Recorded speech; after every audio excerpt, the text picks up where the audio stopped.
গ্রীষ্মকালের সবচেয়ে জনপ্রিয় ফল কাঁঠাল এবং আম অ্যালোভেরা প্রপাগেট প্রসেসে ১২ মাস আপনার ছাদে আপনি উৎপাদন করতে পারেন। এই প্রক্রিয়ায় কাঁঠালের ফলন হতে মাত্র ৩ মাস সময় লাগে এবং এত সহজ এই প্রক্রিয়াটি যে কেউ অনুসরণ করতে পারেন। শুরুতেই উপযুক্ত এক টুকরো বাকল আপনার পছন্দের কাঁঠাল গাছ থেকে ভিডিওতে দেখানো প্রসেসে একটা ধারালো ব্লেডের সাহায্যে চারপাশ থেকে কেটে আলাদা করে নিতে হবে। এখন এই এক টুকরো কাঁঠাল গাছের বাকল থেকে মাতৃগাছের মতো স্বাদ আর গন্ধযুক্ত কাঁঠাল পেতে তার উপরে এক টুকরো রসুনের কোয়াকে ভালো করে ঘষে রসুনের রস লাগিয়ে নিতে হবে। জার্মিনেশন প্রক্রিয়াকে শক্তিশালী করতে এই এক টুকরো কাঁঠাল গাছের বাকলের সাইজে আরেক টুকরো অ্যালোভেরা নিতে হবে, যার উপরিভাগের স্কিনটাকে ফেলে দিয়ে ভিডিওতে দেখানো প্রসেসে মাতৃগাছের বাকলটাকে পারফেক্টলি প্লেস করতে হবে। ব্যাস, এরপর একটা প্লাস্টিকের কন্টেনারের নিম্নাংশ ছিদ্র করে তার মধ্যে কিছুটা ছাই রেখে তার উপরে অ্যালোভেরার টুকরোটাকে প্লেস করে তার উপরে আরও বেশি পরিমাণে ছাই রেখে খুব ভালোভাবে পানি স্প্রে করতে হবে এবং ৫ দিনের জন্য পলিথিন দিয়ে খুব শক্তপোক্তভাবে বেঁধে দিতে হবে। আপনার বেঁধে দেওয়া পলিথিনে কোনো ছিদ্র যদি না থাকে ৫ দিনের মধ্যে পারফেক্ট প্রপাগেশন হয়ে যাবে। মাথায় রাখতে হবে ৫ দিন পরে পলিথিন খুলে আর দ্বিতীয়বার পলিথিন বাঁধা যাবে না। এরপরে শুধু প্রতিদিন একবার করে আপনাকে পানি দিতে হবে টানা ১৪ দিন পর্যন্ত। ১৪ দিন পরে প্রপার প্রপাগেশনের মাধ্যমে আপনি দেখতে পারবেন সেই বাকল থেকে মাতৃগাছের মতো গুণাগুণ নিয়ে বেশ কিছু কাঁঠালের মুচি বের হয়ে গিয়েছে। এরপর নতুন করে আপনাকে আরেকটা পলিথিনে ছাইয়ের বদলে মাটি দিয়ে তার উপরে আবার অ্যালোভেরা জেল দিয়ে সেই গাছটাকে রোপণ করতে হবে টানা ১ মাসের জন্য। মনে রাখতে হবে কাঁঠালের বীজ থেকে জার্মিনেশন করা চারাগুলো যতটা শক্তিশালী হয়, প্রপাগেশনের মাধ্যমে বাকল থেকে তৈরি করা চারাগুলো খুবই দুর্বল হয়, কিন্তু এখান থেকে যে ফলের উৎপাদন হয় সেখানে মাতৃগাছের পরিপূর্ণ গুণাগুণ থাকে।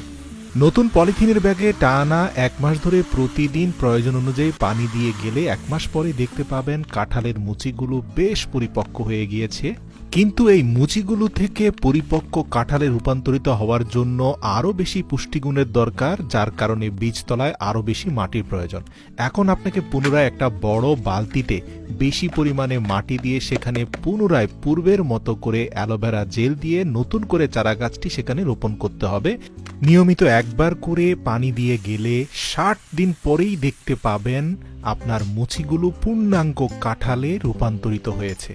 বলে রাখি, এই কাঁঠালের স্বাদ এবং গন্ধ হুবহু মাতৃগাছের মতোই হবে।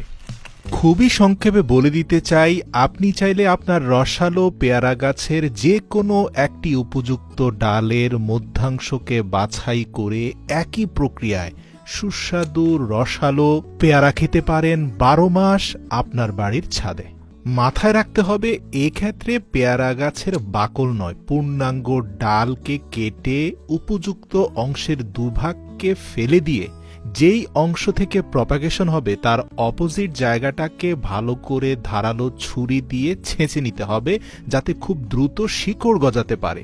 এরপর একই প্রক্রিয়ায় একটা টিস্যু পেপারের মধ্যে পর্যাপ্ত অ্যালোভেরা ন্যাচারাল জেল লাগিয়ে সেখানে প্রপাগেশনের জন্য কাটিং করা পেয়ারা ডালটাকে মুড়ে একটা প্লাস্টিক কন্টেনারের নিচে কোকোপিট রেখে তার মধ্যে টিস্যু পেপারটাকে রেখে তার উপরে পর্যাপ্ত কোকোপিট দিয়ে ভালো করে পানি স্প্রে করতে হবে। মনে রাখতে হবে, কাঁঠাল এবং পেয়ারার ক্ষেত্রে পার্থক্য হচ্ছে কাঁঠালের বীজতলায় আপনি ছাই দিয়েছিলেন, এখানে ছাই দিলে কাজ হবে না, এখানে আপনাকে কোকোপিট বা নারকেলের খোসার চূর্ণ দিতে হবে।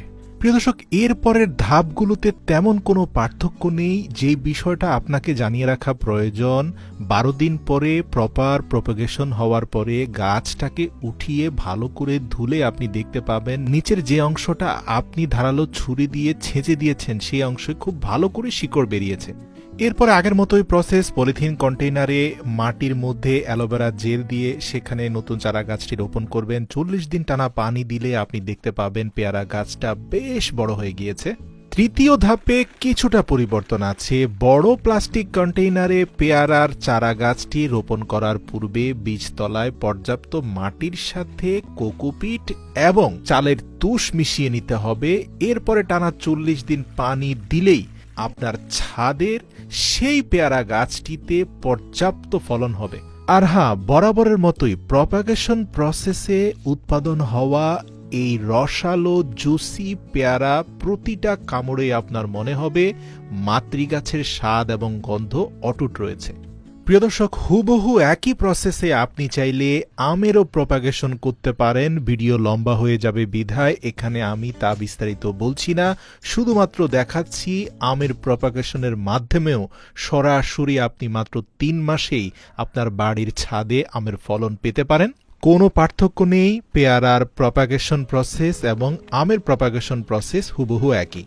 টেকনিকগুলো উপকারী মনে হলে বিনীত অনুরোধ করছি আপনার প্রিয়জনদের সাথে ভিডিওটি শেয়ার করবেন অথবা তাদের ট্যাগ করে দিবেন।